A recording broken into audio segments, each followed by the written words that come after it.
এবার আমরা আলোচনা করব লাং ক্যান্সার সম্বন্ধে। এই লাং ক্যান্সার অসুখটা কাদের হয়?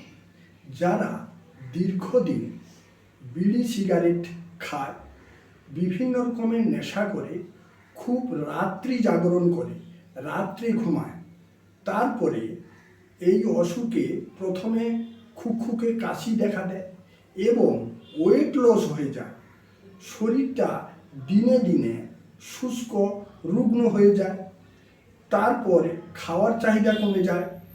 এইভাবে চলতে চলতে যখন খুব শরীর দুর্বল হয়ে গেল, কাশি অনেক দিন ভুগতে থাকলো, তখন ডাক্তারবাবুর কাছে গিয়ে পরীক্ষা নিরীক্ষা করলে ধরা পড়ে, পরীক্ষা নিরীক্ষা বলতে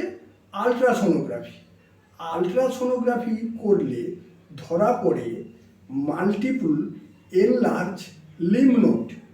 এই লাঙে মাল্টিপল এনলার্জ লিম্ফ নোড হয়ে যায়, তখন কাশিতে রক্ত পড়ে।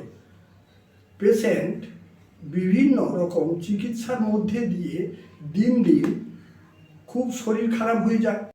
তারপর মানুষ খুব অসহায়তার মধ্যে দিয়ে দিন কাটায়, বিভিন্ন ডাক্তারবাবুর কাছে চিকিৎসা করায়, কিন্তু কিছুতেই ঠিক হচ্ছে না। এই লাং ক্যান্সার মানে ফুসফুসের ক্যান্সার। এই ফুসফুসের ক্যান্সার অসুখে আমাদের হোমিওপ্যাথি খুব সুন্দর চিকিৎসা রয়েছে, আপনারা এসে যোগাযোগ করতে পারেন।